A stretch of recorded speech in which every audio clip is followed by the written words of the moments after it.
Howdy, howdy, howdy. Welcome back to the ANG Cast, the podcast where we talk about video games and everything else in between. And this is episode 6 of the ANG Cast, part 2 of our favorite movies.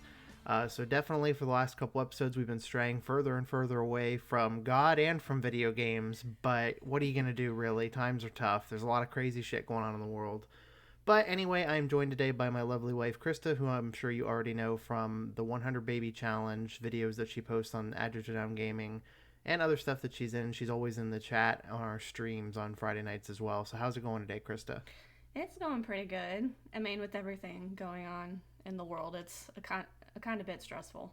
Yeah, no, I mean, we're both working from home now. We won't get into too much personal stuff just because I know that... We're very fortunate. Yeah, we're very fortunate to be able to work from home and keep our jobs and keep a steady income and everything, but there are a lot of other people that are not in the same position as us. So our sympathies. Yeah, our thoughts are with you. We're not going to say prayers because we're not religious people at all, but just good vibes. Good vibes and thoughts are definitely with everybody out there right now that are dealing with anything because of this virus stuff. But anyway, not to get too real for you because I know that you guys might use this stuff as an escape, much as I use my favorite media as an escape as well. So hopefully we can do that for you, maybe provide you a little bit of relief and maybe a few laughs and some entertainment in these rather tough times.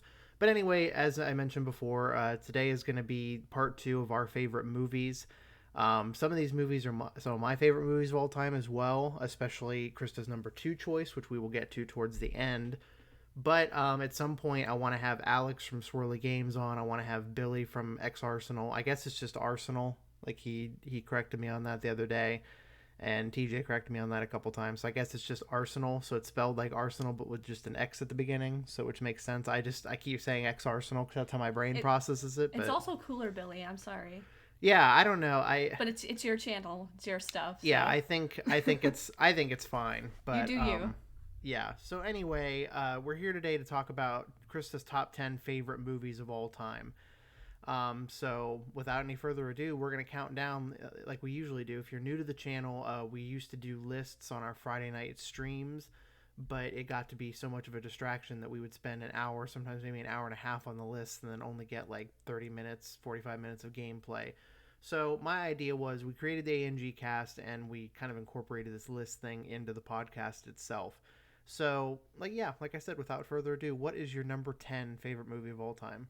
So I told Josh when he started doing the series that I knew I was going to have a very hard time because in my mind, I didn't know how I was going to like make a list. Like what was I going to base my list off of? Like nostalgia or just like how good of a movie it is or, all that kind of stuff. But I kind of went off the nostalgia part for me because to me, I think that's the most important when you're thinking of your favorite things, especially when you're a kid. Mm-hmm. But anyway, my number 10 is Remember the Titans. Yep, classic, one of the greatest sports movies of all time. I believe whenever Alex and I did our lists on one of our Friday night streams for sports movies, this was definitely pretty high in our top 10s. I think this was my number 1 if I think so. I'm pretty sure. This one is purely nostalgia for me because it was one of the movies that my dad and I like to watch a lot together. Also, it's just a really good sports movie. It's probably one of the most iconic sports movies of all time. I agree with that for sure, and definitely one of the most quotable. Like I feel like on a semi-weekly basis, like you quote that movie, like she'll just bust out quotes from that movie at any given time. And speaking of any given something, I just recently tried to watch Any Given Sunday, which is another football movie that's on Netflix, and for whatever reason, it just did not take for me. Ooh. I might have to give it another try. It's from 1999, so it's pretty dated, and it's back in the day. It was seen as like an edgy sports movie because it was like an R-rated sports movie. There weren't a whole lot of those. But I don't know. It's weird seeing a lot of my favorite actors be very young in movies, and that's definitely one of those cases. So that like took me out of it, and then I don't know.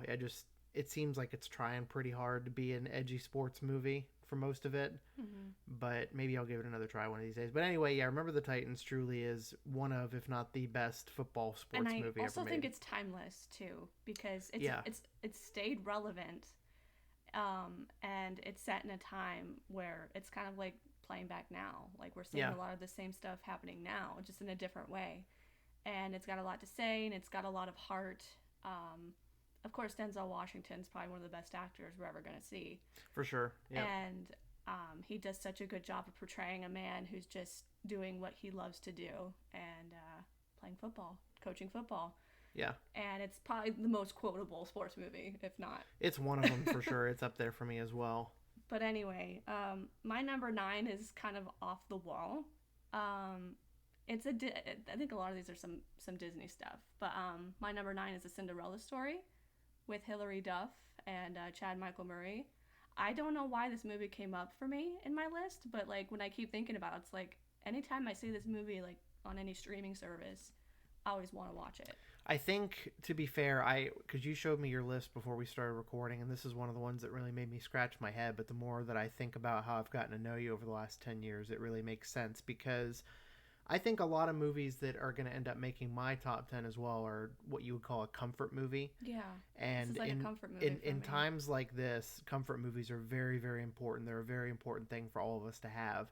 And to me, like I said, I scratched my head, but then I thought about it and I was like, wow, she really does like love that movie, and it was a big part of her childhood and everything. And then I like kind of thought to myself, who am I to judge what movie provides her or anybody with comfort for that matter? Like, I don't care if your favorite movie is fucking Norbit, the terrible Eddie Murphy movie, or like any of the like Jack and Jill with Adam Sandler. Like whatever movie you want to like, especially if it's one that provides you like with laughs and joy and happiness and comfort. I mean, one of yours is probably Jennifer's Body. That's like one of your that ones. Movie. That's probably the lowest ranked on the Rotten Tomatoes scale of movies that I consider. It wouldn't quite crack my top 10, I don't think, but it'd probably be in my top 30. I'd say. Movie for you, though. It's not even a comfort movie. It's a guilty pleasure. I think sometimes guilty pleasure movies and comfort movies intertwine, but in this case, it doesn't bring me comfort because it's a very dark movie. But you like it a lot. One of the biggest goddamn disgraces about this world is that the soundtrack to that movie is not available on Spotify. I think you still to this day have to buy, like, it's not even on Apple Music. It's not available for streaming anywhere besides YouTube, I think. And it's on iTunes for $12. And every time I think about watching that movie, that's the first thing I think about doing is dropping that $12, because not only do you get Low Shoulder, which is the made-up band for that movie that Adam Brody was the lead singer of, and he did not sing any of that. But it's so weird seeing him not as Seth. I'm sorry. From the OC, yeah. If any of you out there watch the OC, it's so difficult. He plays like he's like the lead singer of this emo band called Low Shoulder that comes to this really small town and plays this show, and then you find out that they're basically like a cult or whatever. Yeah. And they're trying to sacrifice Jennifer for her body, as it were. Yeah. But anyway, long story short, there's a really good song on there called Through the Trees. So if any of you out there are looking for a guilty pleasure movie and a guilty pleasure soundtrack, and then also the song New Perspective by Panic at the Disco, to my knowledge, was only available on that soundtrack because I can't find that one on Spotify either. That's and wild. Truly one of the best Panic Is at it the even Disco on songs. YouTube? Yeah, you can find all this stuff on YouTube. So that's what keeps me from spending the $12, is because the only reason I really want it is to be able to say I can play those two songs anytime I want, but then there's also another Low Shoulder song on that album that they recorded but was never played in the movie. So anyway, as you can see, we've strayed very far off the path from A Cinderella Story, but case in point, it's okay to think that a Hilary Duff and Chad Michael Murray movie from the early 2000s can be in your top 10, because it's her top 10, and anybody's top 10 is their own. Also, I love Hilary Duff. I loved Lizzie McGuire as a kid, so like I always kind of looked up to her because she's always been a very like stable person and a really nice. She's one of the few child stars that hasn't gotten themselves into some really negative shit over the years. Like she's held her image up pretty well, honestly. And I don't know, and also Chad Michael Murray from One Tree Hill. Yeah. I think it's just a good feel-good movie too, you know. And it's also got a good soundtrack, believe it or not. Yeah. But yeah, it's a really good movie for me. It's one of those movies that like I can just turn on anytime I want and feel good about it. Yeah, I've seen it a couple times, and I know my mom really liked that movie when I was growing up, so I did see it a couple times. But the only movie from that era I could say that's similar that really would be high on my list would be Princess Diaries. See, that almost made it for me too. Yeah. I was debating between those two. Because they're pretty similar. They both mean a lot to me. It was one of the like, because I've said this numerous times, I was sheltered as a kid and I wasn't allowed to watch a lot of stuff that like you were allowed to watch and experience. So like these were like some of the few things that were mainstream and that I truly enjoyed. So yeah, Krista's top 10 is going to be a lot more innocent than mine. I know. But it's just, but she's gotten, she's gotten exposed to a lot of really good stuff over the years. Not to pat myself on the back or anything, but no. I feel like we've both opened each other we've opened each other's eyes open a lot to a lot of good, cool new stuff that I don't think we would have seen otherwise. But that's why for me, a lot of these are innocent because nostalgia is such a huge part of my list. But anyway, that's why Disney Plus is making a killing right now too. Yes. Yes. My number 8 is Little Women. Not the new one that came out, even though that was fantastic, and I'm still trying to get this one to watch it. Yeah, full disclosure, I'm going to just let Christa have her couple minutes here to talk about both these movies because I have not seen, what is it, the 1994? Yeah, this one's from 1994. I have not seen that one, and I have not seen the one from 2019 yet either. And there's other versions. There's one with Elizabeth Taylor from like the 50s, and then there's there's like another earlier one from like the 20s or 30s. Oh, I didn't know that there were so many. Yeah. Well, I know the book is super old. Well, yeah, it's from like the late 19th century. Louisa, it's that old? It's old. I don't think it's from the 1800s. Louisa May Alcott wrote that, right? Okay. It's actually kind of like a mini autobiography, but it's loose. Okay. But it's very similar to how she was raised, is how this movie is. Yeah. But anyway, this 1994 version holds a lot of meaning for me. It had Susan Sarandon in it, Winona Ryder, Christian Bale, Claire Danes, I can't remember who else off the top of my head. But anyway, it's such a good movie about women and how they persevere through hard times. And this was set around the Civil War, like right after or like during or like at the end of the Civil War, I think. Because their father is away. He's fighting the Civil War. And it's just their mom, and then there's 4 girls, and then they have like not like a maid, but like a housekeeper that lives with them. And Winona's character is like the main character. She's like the second oldest sister, and she's like the writer. She's like very feminist, and she doesn't want to be confined to what a woman's role was back then, which is, you get married, have kids, blah blah blah. But it's just a really good movie about female bonding and sisterhood and all that stuff. But there's not much else I can say because you haven't seen it. Yeah, no, I think I need to at least watch the new one for sure. That's something I need to do Florence soon. Pugh, man, she should have gotten the Oscar. I'll say that again. I think she should have been nominated for that and for Midsummer. She was nominated. As well. Oh, was she nominated? Okay, I think she should have been nominated for Midsummer then. Oh yeah, too. You guys already know my strong feelings about Midsummer, how much I love that movie. So he has very strong feelings about it. I think I'm not going to go on a rant. I'm going to try really hard not to. But I feel like horror movies are criminally overlooked when it comes time for awards season. Especially Midsummer, though. Especially Midsummer, which arguably is more of a psychological movie than a horror movie. Sure, it's a horror movie. Like, there's no denying it. But it's much more of a psychological thing. It plays a lot in the mental health Yes, arena. and there's a lot of mental health stuff to it. Anxiety, especially. Yes, and grieving and loss and depression and things like that. And Florence Pugh is brilliant in that movie dealing with... I'm not going to spoil it for you, but... It's been out, though. It's been out long enough. I feel like if you wanted to see it by now, you will have seen it. But yeah, her sister dies, and she goes on this trip to like kind of deal with the grief. She kills her parents, though, too. Remember? Yeah, the sister in the beginning of the movie. So sorry for the spoilers if you haven't seen Midsummer. But yeah, Florence Pugh spends the whole movie, like, there's a lot of symbolism behind grief and death and, trying to move on, and then obviously there's much more physical symbolism in like the terror and whatnot. But anyway, Florence Pugh's fantastic. If you haven't seen Midsummer, I highly recommend it. Yeah, and then Christa's recently got me to follow her on Instagram, and she's got a really nice social media presence as well. She does a lot of recipes, and to go on a further tangent, she just put out this recipe about this butternut squash soup, and I'm like, I need to make this, even though I'm not a squash person. And Krista's not a soup person at all either. No, but she made it look so good. Florence Pugh's got my wife wanting to be fucking Martha Stewart over here, so, Yeah, just a little bit. She's just delightful, too. Anyway, my number 7 is animated, and I'm surprised it made it on my list, but as I started to think about it, I started thinking about how much it actually means to me. And how important it is, even though it's so new. But it's Coco. Yeah, the Disney movie Coco from what, 2018? 2017 or 2018 maybe? Yeah, one of those two. But, you probably already, you probably have seen it, but it's about Mexican culture and Day of the Dead. And this little boy wants to be a singer and famous guitarist because... he thought his grandfather was this famous guitarist. And if you haven't seen it, but if you have, you know that you find out that's not actually him. Mm-hmm.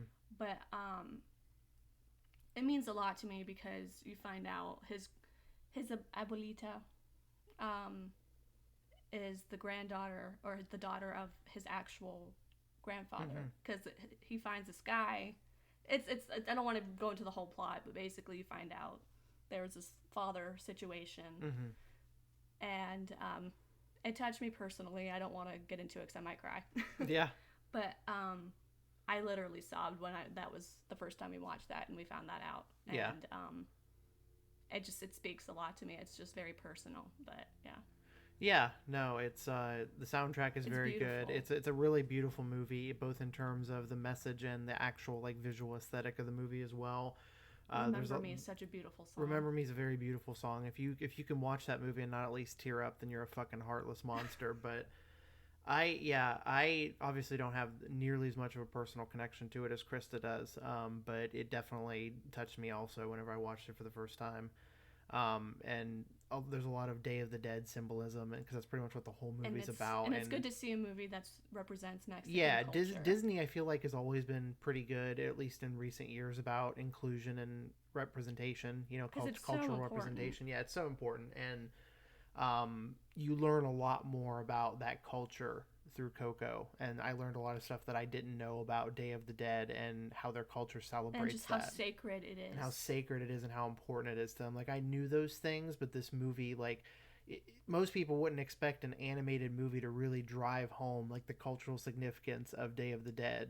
And how emotional it is. Yeah, so I keep saying Day of the Dead, and I keep thinking about the George Romero movie, but... But it's just so touching, and it's... And even though we're not religious people, this is a very religious experience for them. It's spiritual, I think, more than anything. Yeah, that's true. That's fair. But it's, we all have that kind of thing, whether it's spiritual or not. We all have that thing that, like, oh yeah, that touches a button for me. But yeah, this definitely did that for me. To go on a lighter note, my number 6 is Step Brothers. Hell yeah. He turned me on to this one, and it took me a few tries for me to get, like, super into it. Yeah. And it's been on Netflix lately, and sometimes I just want to watch it, and I'm finding that it's turning into one of my favorite Will Ferrell movies. The only problem I have with this movie now, and it's a very minor complaint, it's a very first world problem, but... they play it so much now on cable TV, and I know what you're thinking. Why the hell would you still have cable in 2020? But we still have it. Back whenever sports were still a thing that existed, we used cable to watch sports mostly, and we like watching Comedy Central reruns of The Office and stuff. But when they play Step Brothers on Comedy Central, they just fucking chop it to bits because they have to edit it for TV. And I get so fucking... That's why I watch it on Netflix I get so fired up about censorship and editing for TV and editing out content and stuff. It's bad. It's bad, and I hate it, and I can't stand it. So sometimes we'll be flipping through the channels, and the temptation will be there when classic comedies such as Step Brothers are on, and then I have to remind myself, like, okay, temper your expectations, because, like, there's not going to be any swearing in this, and they're going to cut out all the funny parts and anything that is offensive and stuff, but...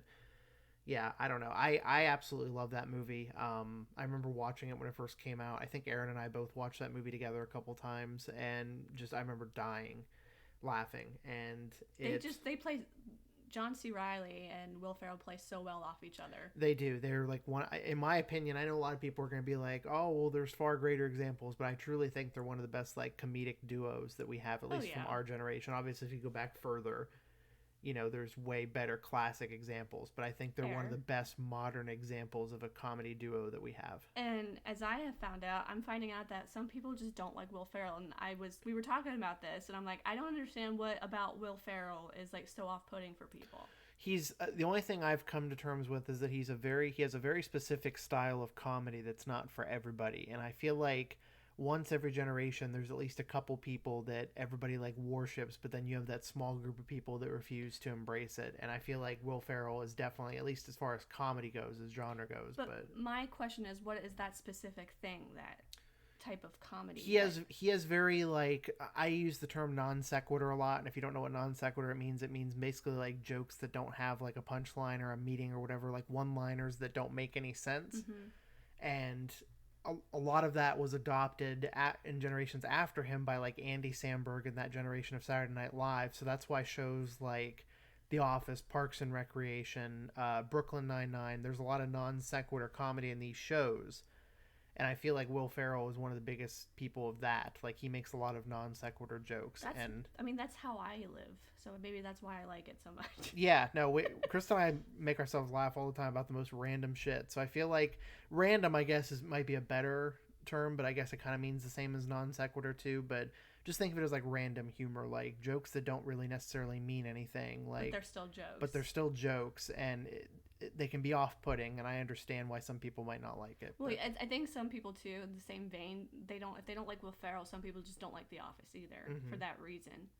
And I get it. I get that Michael, to go off on a tangent here, is not the most palatable person the first couple seasons, but obviously it gets better. But all right, well, now that we're on the subject of The Office, since it is my favorite show of all time, I have a question I've been thinking about that I wanted to ask you, and I figured I'd ask you on the podcast. Okay. Who do you think in The Office has the better redemption arc, Michael or Andy? Ooh. Because they both start out as like really cocky assholes. Yeah, I think and they're both Michael. Very unlikable. I think it's Michael. I think Michael was much more blatantly offensive in the first couple seasons because that's the way the writers wrote him. But I really genuinely disliked Andy for a very long time. I think Michael always made me laugh. But Andy was very annoying to me for the first like season that he was in that show. And then I think as time went on, like when he became known as like the Nard Dog, and when he developed a much more of a personality outside of like the guy and like the angry guy that's like constantly punching holes in walls and stuff. I don't know. It's a good question. I feel like Michael is a 100% valid answer. And it's probably what 90% of people would say. But I think to me, Andy might have the better redemption arc. I think they both have similar things though. They want to feel included and they want to feel special and want to I think because the thing is, Michael has always had a really tender heart. And he's always been very caring. He's had a really bad execution. He's a really bad execution. He like says everything he's thinking, which is never in the wrong way. And worst way sometimes. So anyway, we won't talk anymore about The Office. Yeah. I'm sure if we ever do a favorite TV shows thing on this podcast. Or if we could just do an Office. We could just do an Office episode, honestly. I'd be 100% okay with that. But I also don't want to steal Angela Kinsey's and Jenna Fisher's thunder. Yeah, so if you guys out there who love The Office like we do, and if you aren't already aware, the two actresses that played Angela and Pam on the show, Jenna Fisher and Angela Kinsey, they have a podcast now called The Office Ladies where they're rewatching the show together. It's so good. And they're like breaking down every episode and giving you like insider information like that they say like only two people who were there would know.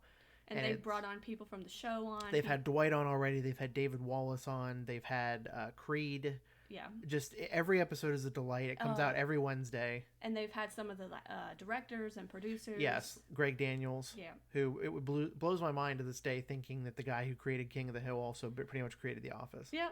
But anyway, so what fucking movie were you even talking about? Step Brothers. Okay, Step Brothers. Yeah, Step Brothers is funny. I like it a lot because it's just the way they play off each other is so funny. Yeah. And like even though they're like almost 40 years old. In this movie, they play like they're 10-year-olds. Yeah, like very, very offensive, outspoken 10-year-olds. Yeah, I think my favorite part, the whole movie, is their sleepwalking scene. Yep. It's so funny. Oh, hey, Carol! The clown has no penis. The clown has no penis. Oh, man. Guys, I'm sure about 99.9% of you out there have seen Step Brothers, but if for whatever reason, if you haven't and you like that style of comedy, you owe it to yourselves to watch it. Yes, absolutely. My number 5 is one that I don't know if it would be on your list, but it's definitely on mine. Is Mean Girls. No, that would definitely be on my list. I'm just not sure where I would place that one, but no, that's. Oh my god! Speaking of the greatest comedies of all time. Tina Fey, man. And Amy Poehler, and even, honestly, Lindsay Lohan before she went batshit crazy. She was fantastic in that, and in Freaky Friday, and another Rachel movie. McAdams. Rachel McAdams before she really blew up was in that. And who was the guy that played Damien? I don't know what the actor's name is, but yeah, Damien in that movie. No, I'm thinking of somebody else. You're way better with names than I am. And then Janice. Janice Ian, yep. And then Tim Meadows is the principal, too. Yes. Yeah. We're going to keep you here all night. We can't keep them past 4. We'll keep you till 4. That's why your hair's so big. It's full of secrets. Janice Ian, or Cam, was it, or not Janice Ian, oh my gosh, I'm having a brain freeze. Regina George wear camo and flip flops, so I bought camo and flip flops. Yeah. I don't know. That movie is just one of the most iconic comedies of all time from our generation. Mm-hmm. As a millennial, as a '90s baby too. I don't know.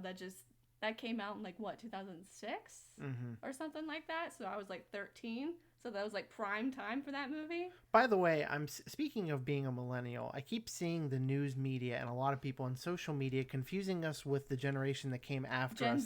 Gen Zers, the ones who were eating the Tide Pods and shit. Quit fucking lumping millennials in with Gen Zers, goddammit. I wasn't one of the ones out there eating goddamn Tide Pods and going out there and fucking risking exposure to the coronavirus so I could drink on the beach in Florida. Those are Gen Zers.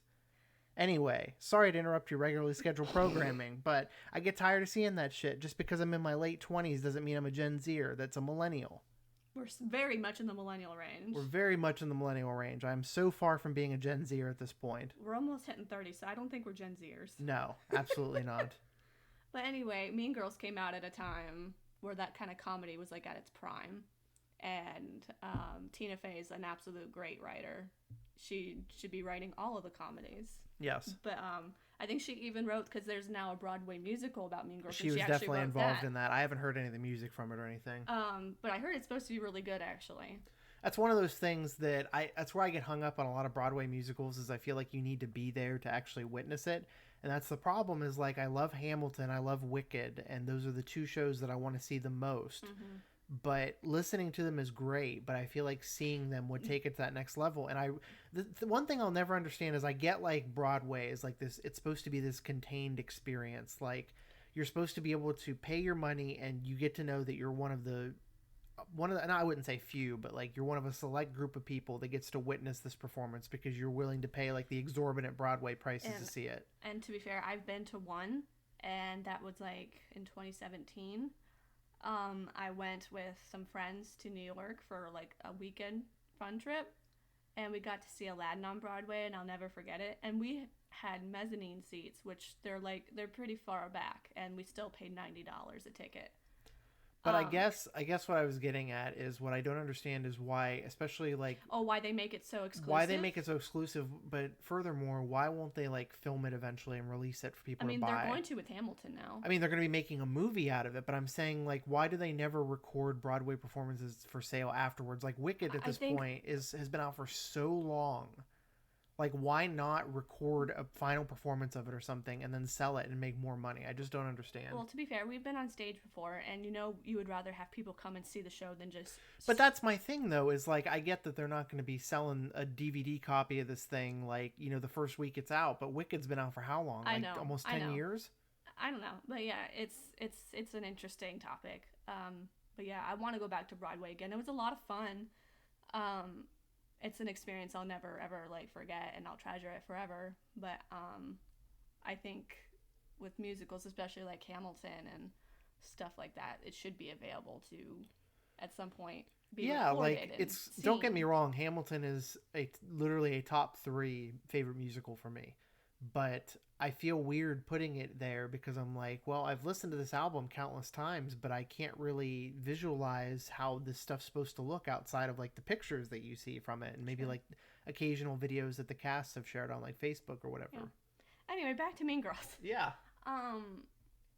It's one of the most iconic comedies from our generation. Infinitely quotable, endlessly rewatchable. You go, Glen Coco.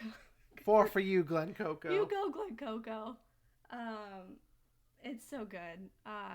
Probably an underrated scene from that movie for me is when Lindsay Lohan's character comes back from that Halloween party embarrassed because she went into that like really hideous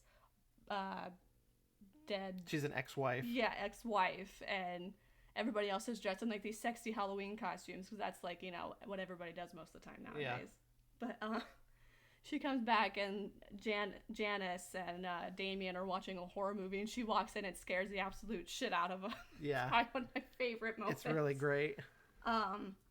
But yeah, and the first time they're showing her around the school, what everybody's clique is, how you navigate it. It's really funny, you know. Yep. But anyway, moving on. My number 4, I think you said you've seen this. I saw it a long time ago, but you'll know much more about it than I will. Yeah, my number 4 is Steel Magnolias from the 80s with Dolly Parton and Sally Field and Julia Roberts and Daryl Hannah and all those people. I have a lot to say about this because I was actually on stage. I did the play of this when I was in high school. And I played Daryl Hannah's part, Anel, which is, if you've seen that movie, you kind of can figure out that's actually me in real life. I'm just as awkward and I'm just as weird and off the wall as she is. Not as religious as she ends up being in the end of the movie. But I'm just like as weird and shy and stuff like that. But this movie has a lot of importance to me too because it's about female bonding and it's set in Louisiana. Julia Roberts is like the main character. She's diabetic and she gets married and she has a baby and she starts to go into kidney failure and she has to get a kidney transplant and then she ends up dying and how everybody copes with that and all of that and how women come together in times like that and all that. But it's a special movie to me. I can almost quote it up and down like you can with Breakfast Club. Mm-hmm. I don't even think I own it, though. That's the unfortunate thing. I used to own it, but I don't think I have it anymore for some reason. But, it used to be on Netflix, too, and it really bums me out it's not there anymore. Because I could watch it anytime. Mm-hmm. It's one of those movies that means a lot to me.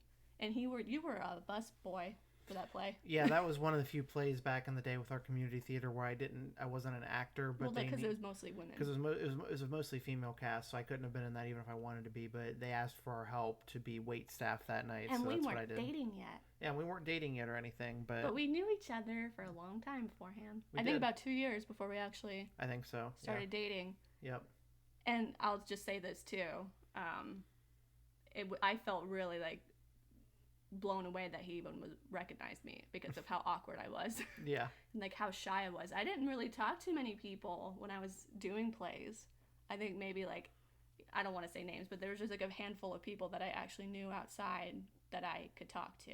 Mm-hmm. And, and I knew the only thing I knew about you is that you were like super close friends with Aaron and I didn't like Aaron. So I'm like, I don't know how you are going to be. Yeah. I didn't like Aaron at that time. I'm sorry. You were kind of a dick, but. Aaron's still kind of a dick. It's okay. You're a lovable dick, I guess. Okay. Anyway, but yeah, that play has, and that whole story, that movie is based on a book written by the brother. The story is inspired by this guy's sister. Mm-hmm. That's Julia Roberts' character. That went through the exact same thing. She was diabetic. She wanted a family, and she had a baby, and it caused her to go into kidney failure because it's really hard on your kidneys to have a baby. But yeah, it's the same kind of thing. And Dolly Parton's great, too. Dolly Parton's a cool person. Who doesn't love Dolly Parton? She's America's sweetheart. Yep. Other than Betty White, probably. I'd say they're pretty close. But anyway, moving on. My number 3 is 21 Jump Street. Yep, me and Christa's favorite comedy of all time. Want to talk about quotable. Oh, my God. Around these parts, around our apartment, 21 Jump Street gets quoted on a very, very regular basis. If not daily. Yeah. That is a baton penis. Put your tongue back in your mouth. I don't like that. Fuck you, Miles Davis. Keep it going. That was so tight. Quit fucking with Korean Jesus. He's too busy doing Korean shit. He ain't got time for your problems. Even the second one too would be up there, but the first one just It's a slight better. I remember seeing it in theaters with. I know Aaron was there for sure, and maybe Ben and Randy or TC. I can't remember who all was there, but we expected another dumb comedy movie, and it is that in several ways.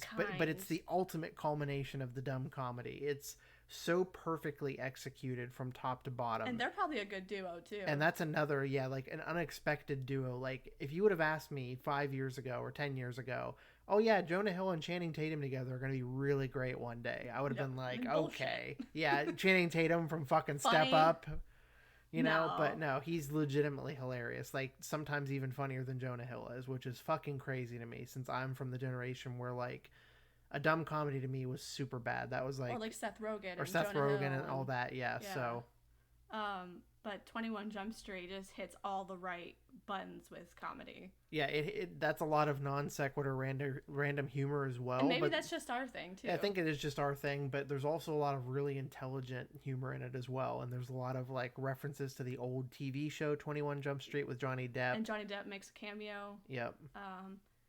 But I think one of my favorite things is when they do the stages of this drug that they're, Yeah. you know, the fuck you motherfucker. And when they accidentally take it, or when why did they take it? They took it because Dave Franco, spoilers for this movie if you haven't seen it already, but he didn't believe that he didn't believe that they were cool. That's right. He's like, all right, take it so I know you're cool. And so they did it, and he was like, have fun. And he was like, so what is that? Is that like barbecue Cool Ranch? And then they go into the bathroom and they try to like throw it up, and they can, so they look like they're gagging. They're putting each other's fingers in their mouths to gag each other to throw up, and the janitor walks in on them. It's disgusting. And yeah, Krista's favorite line from that whole thing is Channing Tatum. Just like, I can't sometimes. Sometimes I can't sometimes. It's so funny. Yeah. If you haven't seen it, do yourself a favor. But I don't think anybody that listens to this hasn't seen it. So it's so funny. Yeah, it's good stuff. It's probably my favorite comedy. No, we ranked it as our number one on our lists. My number two probably is the best. Okay, but I think your number two is a comedy, but it's, I don't know. I think 21 Jump Street and the second movie are in a different league altogether. That's true. But my number two is probably his number two, I would assume. Yes, it is my exact number two. Ferris Bueller's Day Off. Yeah. So when we get to my number 10 or my top 10 list, my number 10. When we get to my top 10 list, this is going to be my number two. So spoilers for my list, but yeah, there's this movie and my number one movie kind of go hand in hand for me. They're both John Hughes 80s movies, which for me, like if I would have been born any other time but the 90s, I would have wanted it to be like the late 70s so that I could have experienced the 80s as like a teenager. Mm-hmm. And John Hughes captures being a teenager in the 80s better than any director or writer. General. And childhood and being a teenager and getting in trouble and having fun and growing up, falling in love, all that stuff. He just does it perfectly. And Ferris Bueller up there with my number one choice, which we will discuss at a later date, which if you know me well enough, you know what my favorite movie of all time is. Yeah, I do. But, very quotable, very rewatchable, very meaningful, very silly, but very heartfelt at the same time. Mm-hmm. I relate to Cameron on so many levels. Cameron just is so funny. So speaking of Cameron, I don't know how many of you out there are very familiar with the kind of lore that has developed around Ferris Bueller's Day Off. And I know it's a load of bullshit and it's pure speculation and it's arbitrary and it's meaningless, but there's a sick part of me that has went down this rabbit hole of the idea that Ferris is in Cameron's head. And Cameron is like coping by using Ferris as like this like coping mechanism of like, all right, I'm sick and I shouldn't be leaving the house today, but I've got this like devil on my shoulder telling me all the reasons why I should get out. I need to enjoy life more. I need to stop being so cooped up. I need to stop being so uptight. Wired down by his parents. And like deal with his like, it makes sense. It's not at all true, but it's a very interesting theory. It's believable. Like if you look at all the pieces, they're all there. It just depends on how you want to put them together. And if you just want to look at the movie that way too, that's fine. It's a fine way to look at it. I think it's bullshit, and I don't think it's at all what John Hughes intended. But only part that like could almost make that theory plausible is the fact that Ferris just jumped into a parade. Yeah, that whole thing is like, to me, I think you're right. I think that's the ultimate like visual representation of that theory, because Cameron is so withdrawn from. They're so opposite. And I feel like if you want to buy into that theory, that's his ultimate representation of like, hey, I'm going to finally be outgoing. And let myself go. Yeah, and I'm going to let myself go, and I'm going to just dance in front of this crowd of people.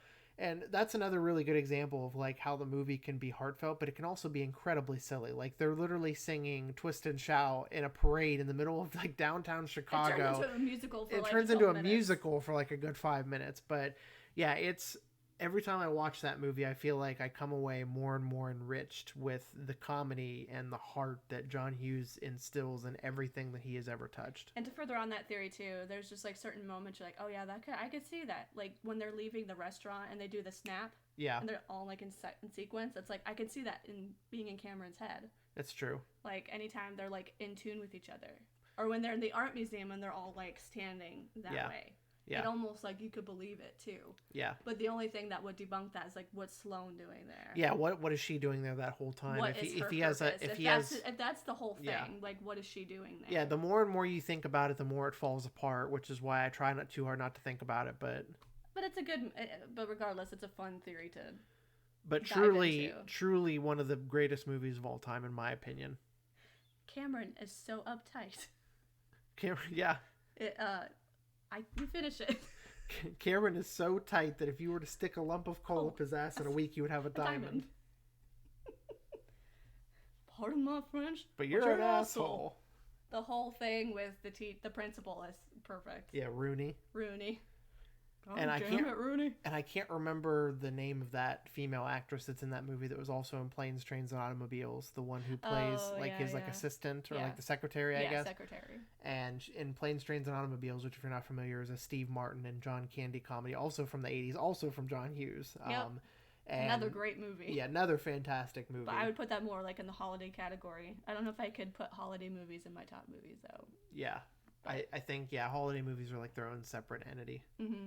Anyway, you were on the middle of a thought. Oh no, I was just saying that female actress that was in Planes, Trains, and Automobiles and played the secretary in Ferris Bueller. She's really great. She passed away within like the last couple years, I think. Yeah, I don't know how old she was. But she was truly a gem in those movies for sure too. And it's also weird too now because the people that played Matthew Broderick and I can't remember the guy's name that plays Alan something. Yeah. It's just weird seeing how they look now. Like, it's like, that was like, I mean, it's an 80s movie, but it was still like... Matthew Broderick, I think, has a lot of... Does he have a lot of health problems or something now? Possibly. He's married to Sarah Jessica Parker. That's wild. You didn't know that? No. See, he finds that funny about me. I know about, like... She knows she's basically a walking fucking People magazine, and here I am. I'm like the guy, like the homeless guy that's hanging out behind the dumpster that heard about this like 10 years late. I'm just good with, like... numbers and dates and like remembering like who's with who and like I don't know why I'm good with that. I could not explain that to you. That's probably why I like history so much. But anyway, I just know that kind of stuff because I just know. I don't know how I know. I just know it. She's very talented in that way. Also, my parents had a People's magazine subscription for a long time. So I think that might be it too. I feel like you didn't have a lot better to do on a lot of days than to just sit around and read. When I was a kid, especially too. I mean, again, I was sheltered, so there's not much else I could, I don't know. But yeah. All right, what do you say we take this thing on home with your number one? Oh boy, I don't think this is gonna be a surprise to anybody, and him too. It's not a surprise at all. Purely nostalgia. And a movie that I watched probably as a toddler, watched 3 or 4 times a day if I was allowed. Besides Winnie the Pooh, this was probably my number one thing when I was a little kid, and that's The Lion King. Mm-hmm. I don't think, again, this is a shock to anybody who knows me. The Lion King is just probably the most formative movie in my childhood. I don't know why it meant so much to me as a kid. I cannot explain to you. It hit a connection with me. Mm-hmm. I know for some people it's The Little Mermaid, Aladdin, Beauty and the Beast. I love those movies, and I think they're great. The only thing I'll say, which if you've watched our streams before, you know where I stand on Disney things. Moana is my favorite Disney movie of all time. Moana's great, yeah. And I think Moana is probably the best new Disney movie, and The Lion King and Beauty and the Beast are the 2 best old Disney movies. That's pretty much where I stand with it. I would say 90s, though. Yeah. Like, not old, but like... Because if you want to go old, you could talk about, like, Snow White and, like, Pinocchio and all that. But yeah, Lion King just did it for me. Little Mermaid used to scare me. Aladdin, to me, I liked Aladdin, but I don't know why. Those movies didn't, like, pull me in as much. The new Aladdin, we recently watched that on Disney Plus. Surprisingly good. I think it was pretty good. It was a little bit too long for my liking. And it's also weird seeing not Robin Williams play the genie. That too, but I think Will Smith did a very good job with that. Oh, yeah, I mean, obviously he wasn't out there trying to erase Robin Williams' legacy. He wasn't trying to one up it. He was just doing Will Smith shit, and that works. The only thing I will say that I don't understand about this phenomena of like remaking Disney movies is Disney movies are like this really tight, compact movie experience. Like when you're a kid, I know that like it's different, but like when a movie is only an hour and 20 minutes or an hour and 30 minutes long, to me, that's, as somebody who has a severe attention deficit, that's a very good, like, that's a plus for me. Mm-hmm. And I don't understand why when they remake like 90% of these Disney movies, why they make them like 2 hours long, because they're adding stuff that wasn't in the original story because they want to make their own unique imprint They on want it. to like fill. I think they just want to fill it up. And with Aladdin, I feel like it's acceptable in a way, and it might be the only example of that in recent years because they like filled in with the Broadway. To be fair, too, I think they wanted to represent Indian culture. They made it very Bollywood-like, and I think that's fine and that's fair. And I think that's a good form of representation for Indian culture. Yeah. But yeah, I think as a kid, like you're like so used to the fact how iconic these were as a kid, like the songs and like the animation of it. Yeah. And especially Robin Williams for that fact too. Like those were like iconic parts of that movie. Yeah, but I think what Aladdin did that was interesting was, you've seen the Broadway musical, so you were kind of telling me like it's very similar to, especially because there's new songs. They've added new songs. That was what threw me instantly, was like there are songs in this that I've never heard before. But they're good, but they just... It's not the same. It's not the same. Yeah. But it's still good. It's a solid movie regardless. And that furthers my point of like, that made the movie longer. Like that movie was over 2 hours long. Mm-hmm. Like it was just too long for a Disney movie like remake. I don't know. And I think if you had seen the Broadway version like I had, it wouldn't have made you as like... It would have made a lot more sense to me for sure. And I liked it too. I liked both versions because the Broadway version actually, even though like I was this, like the most iconic songs are still in this movie, don't get me wrong, but like seeing it on Broadway with new songs and seeing a new take on it was actually pretty refreshing. Yeah. But anyway, about Lion King, I don't know why I haven't, but I still haven't watched the new live action. I think in a way you might be actually I might be having an influence on you in that way, like you're nervous to watch it. I don't want it ruined. I don't want it ruined because I heard that the new Lion King was pretty mediocre, to be honest. It got like decent reviews, but I heard that the new Aladdin was a lot better. To me, I'm sorry to be crass, but you just don't fuck with the classics, and I have a huge problem with remakes for the most part. And it's very rarely that there's a remake or a reboot that I actually enjoy. And I feel like The Lion King, if we sit down and watch it, like, you're going to be upset because it's not going to meet your expectations. And then you're going to get further upset because I'm going to sit there. There's so many people that did the voices in this. But it's just seeing it, like even seeing the trailers, like there's just something that fucks with me mentally about seeing it live action. Too, to be fair, making real life animals look like they could talk is weird. Yeah, no, that to me was... The only one I can say that's actually been a good live remake like that with animals is Jungle Book. The Jungle Book remake is actually really, really good. I haven't seen that one yet. Again, Jungle Book is one of the most iconic old Disney movies. I think that one came out in like the late 60s. Yeah. Or early 70s or something like that. I can't remember. But I think Jon Favreau directed it too, because he directed the new Lion King, didn't he? Yeah. He's been kind of like one of the go-to person for Jon Favreau had such a weird turn in Hollywood. Like he went from being the guy that's in like weird like comedies. Like remember when he was in oh shit. He was in The Replacements. Yeah, he was in The Replacements as like a football player in that Keanu Reeves football comedy movie. But he was just in these dumb comedies as an actor for so long. And then what's what I'm thinking of that he was in? He's in the Marvel stuff. I Love You, Man. Oh yeah, and then he was in the Iron Man. And then movies. he was in Iron Man and stuff. But now he's behind the camera. He's doing a lot more directing and producing. I will say, weird offshoot. If you haven't seen the movie Chef with Jon Favreau, he loves that's going to be in my top 10 for sure. Literally the penultimate example of a comfort movie. I don't think I've ever met anybody else that loves this movie in the way I do. There's something about it. It's so comforting. Is that like my Cinderella story? I guess, yeah. Like there's conflict in this movie, but it's not jarring conflict. It's just kind of a movie that just goes. It just kind of eases along. It just does its thing. And it's just a weird anomaly. Like, it shouldn't exist, but it does. And he's even turned it into the Chef Show, which is on Netflix now. And it's not the same because it's like a reality version of kind of what was going on in the show. But Jon Favreau literally learned how to be a professional chef for this movie. All the, like, preparing you see of, like, the slicing and dicing of food, like cooking these, like, not just simple meals, but, like, these complicated gourmet dishes. He, like, put in the time and effort with professional chefs and trained, and I don't know. It's just, there's something about that fucking movie, Anyway, man. but back to Disney. Sorry, you say Jon Favreau, the first thing I I'm know. thinking is chef. But the live action remake of Jungle Book is pretty decent, and I don't really have a problem with it. It's still weird seeing animals talk, like real animals look like they're talking. Yeah. But this one doesn't do it as bad, and I'm afraid with Lion King that they took it to a step too far. But the important thing is you're always going to have that animated movie from when you were a kid, and it's always going to be there, but I just don't see the need to remake everything. And I think anybody should admit this. I think Lion King has probably the best soundtrack. It has one of them for sure. I know how you feel about Moana and stuff. But Moana is, good God. But with Lion King, for me, it's just so iconic. Elton John had a huge part of it. And then I can't remember what's... He also... Is it Alan... what's his name? Anyway, he did a lot of the animated Disney soundtracks in the 90s. Oh, yeah. You know what I'm talking about? Yeah. Alan something. Because he also did Newsies, and it's bugging me now. It's Alan something. But, I'm gonna look this up. those kind of soundtracks are just, like, so iconic to me.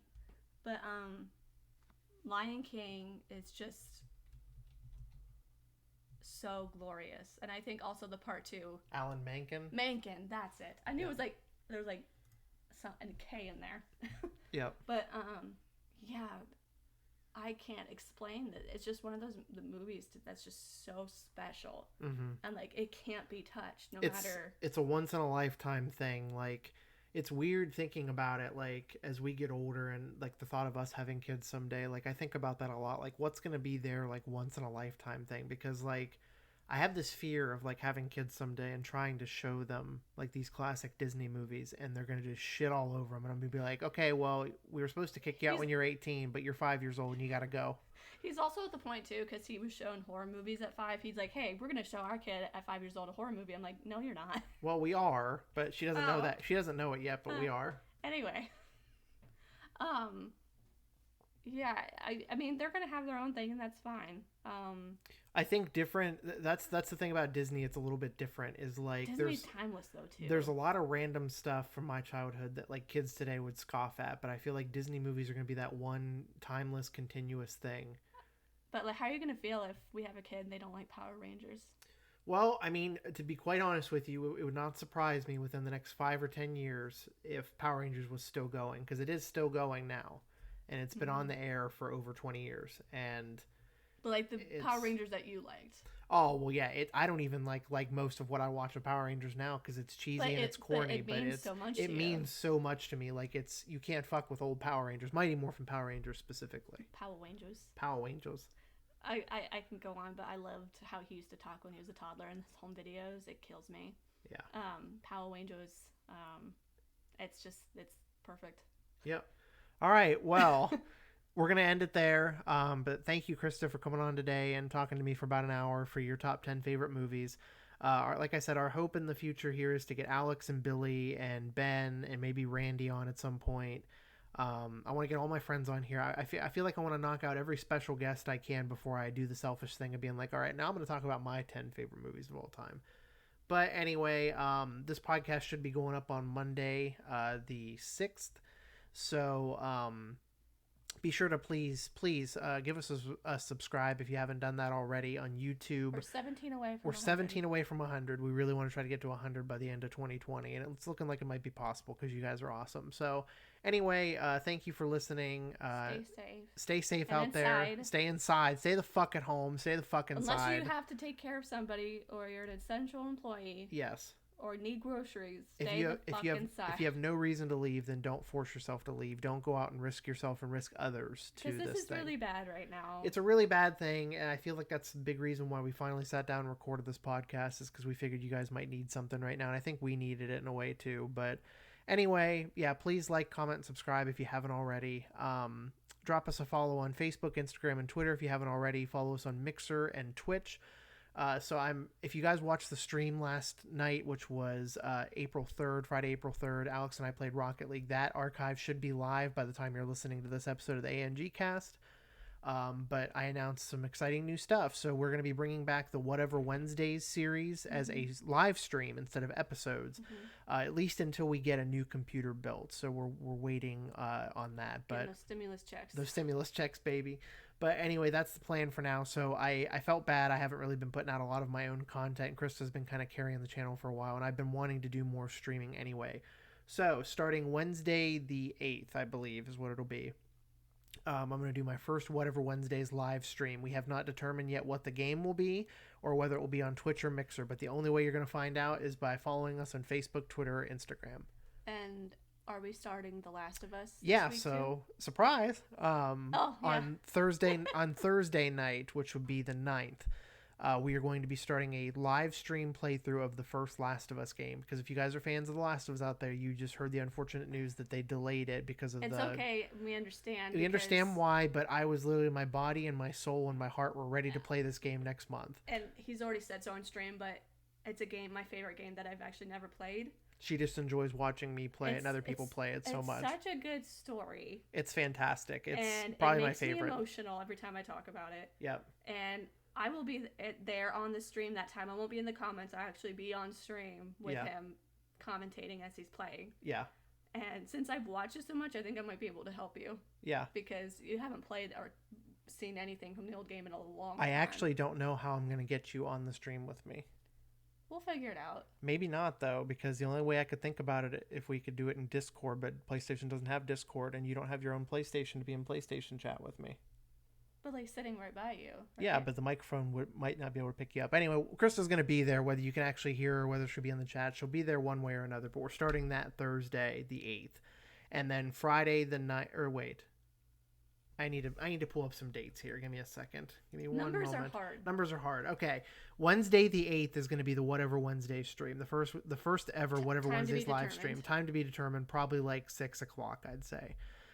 Thursday the 9th will be the first live episode of our Last of Us playthrough. We don't have a name for it or anything yet. We might just call it Adjective Noun Gaming Plays The Last of Us or something. Yeah. And then Friday, April 10th, will be another Rocket League stream that we're going to have Ben and or Billy on with us that time. But anyway, we got lots of exciting stuff coming your way. Thank you once again for listening to the ANG Cast, the podcast about video games and everything in between. Thanks to Christa for being here today. Yep. Thanks to everybody out there for listening, and we'll catch you guys next time.